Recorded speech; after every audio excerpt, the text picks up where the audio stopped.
नमस्कार, खबर 1 मिनट के साथ हाजिर हूं मैं अनुपम। आइए देखते हैं 1 मिनट में पूरी खबर और उसका पूरा विश्लेषण।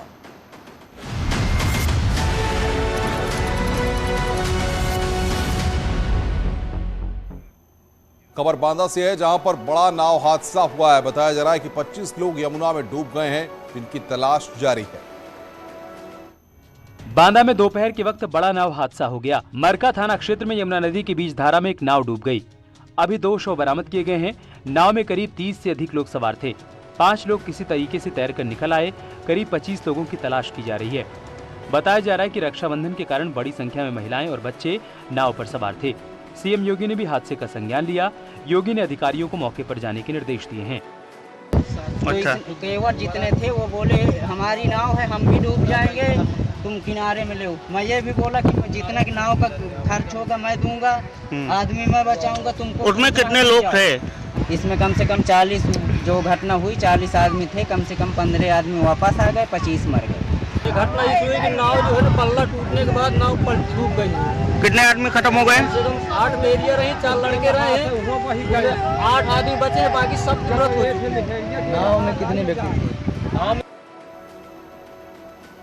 वाराणसी में भी श्रीकांत त्यागी पार्ट 2 बदमिजाज नेता पर गर्जा बुलडोजर। महिलाओं ने एक नेता पर लगाया था आरोप, पीछा करने और धमकाने के आरोप लगाए गए थे।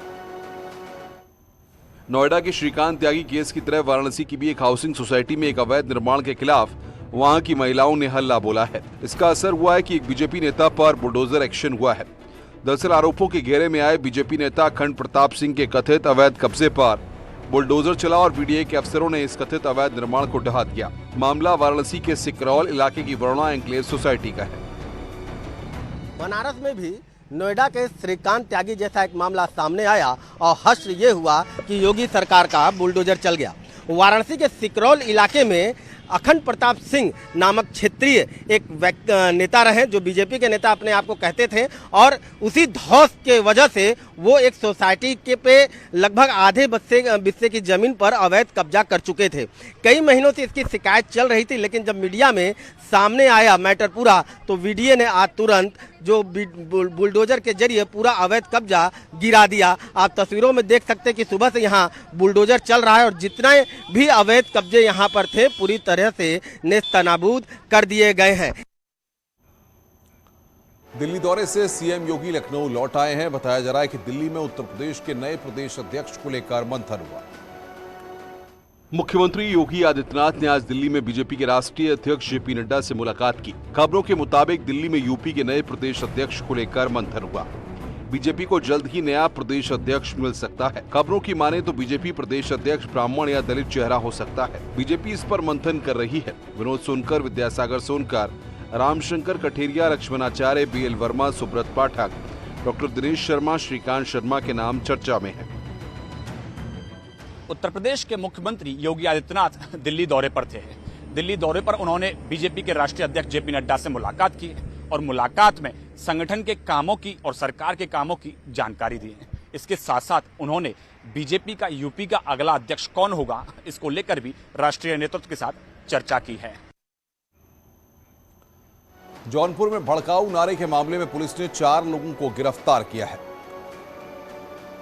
जौनपुर में मुहर्रम जुलूस के दौरान सरतन से जुदा जैसे भड़काऊ नारे लगने का मामला सामने आया है।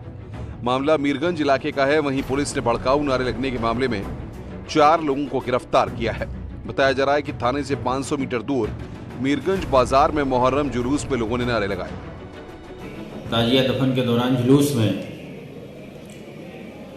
कुछ आपत्तिजनक नारे लगने की बात प्रकाश में आई थी। इसके वीडियो वायरल हुए थे। इसकी छानबीन कराई गई तो इसमें इस घटना को अंजाम देने वाले लोगों को ट्रेस किया गया, उनकी पहचान की गई। नोएडा का गालीबाज श्रीकांत त्यागी अभी जेल में ही रहेगा। नोएडा के ओमैक्स सोसाइटी में महिला के साथ बदसलूकी के आरोपी श्रीकांत त्यागी की जमानत अर्जी को सूरजपुर कोर्ट ने खारिज कर दिया है। श्रीकांत त्यागी ने महिला से छेड़छाड़ को लेकर दर्ज किए गए एफआईआर में जमानत याचिका दायर की थी। गालीबाज नेता को अभी जेल के अंदर ही रहना पड़ेगा। कोर्ट ने उसे 14 दिन की न्यायिक हिरासत में भेजा था। इसके अलावा श्रीकांत त्यागी पर दर्ज 420, 419, 482 आईपीसी के केस में सुनवाई 16 अगस्त को होगी। गौरतलब है कि नोएडा पुलिस ने 25,000 के इनामी गालीबाज श्रीकांत त्यागी को मंगलवार को मेरठ से गिरफ्तार किया था। उसी दिन कोर्ट ने सुनवाई करते हुए त्यागी को 14 दिन की न्यायिक हिरासत में जेल भेज दिया था। पुलिस की हिरासत में जाते हुए आरोपी मीडिया के सवालों से बचता रहा। 420, 419, 482 सेक्शंस लगाए गए हैं। उसकी बाबत रिपोर्ट मंगाई गई थी संबंधित थाने से। चूंकि आज कोर्ट में काम नहीं चल रहा है, इस वजह से उसमें आगे की डेट मुकर्रर कर दी गई है और 16 तारीख उसमें फिक्स की गई है। अपनी करतूतों को लेकर चर्चा में आए बॉबी कटारिया को उत्तराखंड पुलिस जल्द ही गिरफ्तार कर सकती है। उत्तराखंड में अपनी करतूतों को लेकर चर्चा में आए बॉबी कटारिया की मुश्किलें बढ़ गई हैं। बॉबी कटारिया पर थाना कैंट में केस दर्ज हुआ है। आईपीसी की धारा 290, 510, 336, 342 के साथ 67 आईटी एक्ट में केस दर्ज हुआ है। बॉबी कटारिया की जल्द अरेस्टिंग होगी। पुलिस का कहना है कि ऑपरेशन मर्यादा को तोड़ने की इजाजत किसी को नहीं है। उत्तराखंड में बीच सड़क पर शराब पीने और बवाल काटने के वीडियो वायरल होने के बाद बॉबी कटारिया का एक और वीडियो सामने आया है, जिसमें वो फ्लाइट में सिगरेट पीता दिखाई दे रहा है। वैसे तो डोमेस्टिक फ्लाइट में सिगरेट पीने पर पाबंदी होती है, यहाँ तक कि माचिस और लाइटर ले जाना सख्त मना है। ऐसे में सवाल उठता है कि बॉबी कटारिया सिगरेट और जलाने का सामान लेकर फ्लाइट में कैसे घुसा।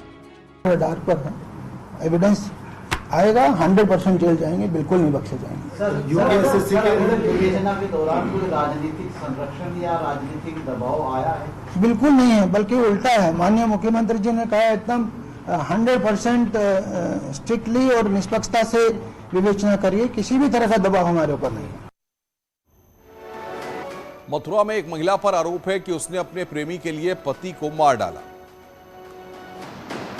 मथुरा में एक महिला ने अपने पति को प्रेमी की खातिर पेट्रोल छिड़ककर जला डाला। सोमवार को महिला ने अपने पति को जलाया, जिसकी आज दिल्ली में इलाज के दौरान मौत हो गई। वहीं पुलिस ने आरोपी महिला को गिरफ्तार कर लिया है। बताया जा रहा है कि महिला के अवैध संबंध थे, जिसको लेकर पति आए दिन विरोध किया करता था। पति दिल्ली विकास प्राधिकरण में काम करता था और दिल्ली में ही रहता था। वीकेंड पर पति घर आता था। वहीं पुलिस ने आरोपी महिला के फोन रिकॉर्ड की जांच पड़ताल की है। घटना कोसी कला के मीनानगर इलाके की है। कोसी कला थाना पुलिस को ये सूचना मिली कि एक व्यक्ति जिसका नाम चमन लाल है को सफदरजंग हॉस्पिटल में एडमिट कराया गया है और उसकी ही पत्नी ने उसे पेट्रोल छिड़ककर आग लगाने की सूचना प्राप्त हुई थी। हम लोगों ने तत्काल वहां पर टीम भेज के सफदरजंग हॉस्पिटल में जानकारी किया, तो उसने भी यही बयान दिया कि ऐसे ऐसे ये घटना कारित की गई है। तत्काल अभियोग पंजीकृत करते हुए महिला को गिरफ्तार कर लिया गया है। सीतापुर में बीजेपी के बूथ अध्यक्ष सतीश सिंह का शव जंगल में मिला है। सीतापुर में बीजेपी के बूथ अध्यक्ष सतीश सिंह का जंगल में शव बरामद किया गया। शव मिलने के बाद पूरे इलाके में सनसनी फैल गई। सूचना मिलते ही परिजनों सहित पुलिस मौके पर पहुंची। बीजेपी नेता के सिर पर चोट के निशान मिले हैं। परिवार वाले सतीश की हत्या किए जाने का आरोप लगा रहे हैं। परिजनों का आरोप है कि सतीश 2 दिन पहले 50,000 रुपए कैश लेकर घर से कपड़े खरीदने के लिए निकले थे, लेकिन देर शाम तक जब वो वापस नहीं लौटे, तब परिजनों ने उनकी गुमशुदगी की रिपोर्ट दर्ज कराई। थाने मुकदमा लिखाने के लिए नहीं आए, ढूंढ रहे थे। उनका आज 100 मिला बगल में स्टेशन में और हम लोगों ने पोस्टमार्टम के लिए भेजा हुआ है। बॉडी पे कोई ऐसा गहरा चोट नहीं लगी कि उनकी हत्या की गई है। फिर भी चूँकि परसों से गायब थे वो और सड़क पर डेड बॉडी मिली है, तो लोग आशंका बस हमने बॉडी को पोस्टमार्टम के लिए भेजा हुआ है। पोस्टमार्टम रिपोर्ट में यदि हत्या की पुष्टि होती तो कार्रवाई करेंगे। बाराबंकी में 2 मासूम बच्चों के शव नहर से बरामद हुए हैं। हत्या का शक बच्चों के मामा पर है। बाराबंकी जिले में 2 मासूम बच्चों के शव नहर से बरामद किए गए। दोनों बच्चे सगे भाई हैं, जो सोमवार को अपने मामा के साथ फतेहपुर के बसारा गांव जाने के लिए घर से निकले थे। इन दोनों भाइयों के शव घर से 40 किलोमीटर दूर भगवानपुर गांव की नहर से बरामद किए गए। इस मामले में मामा के खिलाफ परिजनों ने अपहरण का मुकदमा दर्ज कराया था। पुलिस मामा की तलाश कर रही है। बच्चों की मौत की वजह फिलहाल साफ नहीं हो पाई है। कि इनके परिवार वालों ने ये आरोप लगाया है कि इनका जो मामा है वो मामा इन दोनों बच्चों को लेकर कहीं चला गया है। उन्हीं की तहरीर पे ये कल मुकदमा लिखा गया था और आज इन बच्चों की शिनाख्त उन 2 बच्चे जो फतेहपुर से गायब हुए थे अपने मामा के साथ, उनके रूप में हुई है। इसके बारे में इनके परिजनों को अवगत करा दिया गया है। बच्चों का पोस्टमार्टम मोर्चरी में भेज के करवाया जा रहा है। रक्षाबंधन पर महिलाओं को तोहफा, सरकारी और प्राइवेट बस में यात्रा फ्री कर दी गई है। योगी आदित्यनाथ ने, आपको बता दें कि रक्षाबंधन पर उत्तर प्रदेश में बहनें सरकारी और प्राइवेट बस में यात्रा फ्री कर रही हैं।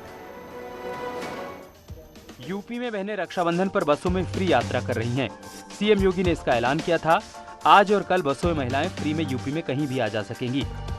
हमारी टीम भी लखनऊ में एक बस में पहुंची तो नियमों का पालन होता दिखा। सरकार के ऐलान से बहनें खुश हैं। मैडम कहाँ जा रही हैं आप? इलाहाबाद। इलाहाबाद जा रही हैं? अब तो टिकट नहीं पड़ रहा है आज 2 दिन। लग रहा है कि योगी जी का ये तोहफा बढ़िया है। हाँ। 2 दिन रहेगा, आज और कल। अगर कल मौका लगा तो वापसी का भी चांस बन जाएगा। हाँ, बिल्कुल। कहाँ जा रही मैडम? प्रयागराज। प्रयागराज जा रही? अच्छा, आप तो स्टाफ हैं, है ना? मगर ये देखिए, एक बड़ी व्यवस्था है। महिलाओं को कहीं से कोई शिकायत तो नहीं, कोई कुछ कह तो नहीं रहा कोई? नहीं, कोई शिकायत नहीं, सब बहुत खुश हैं। हाँ। फ्री में यात्रा करके।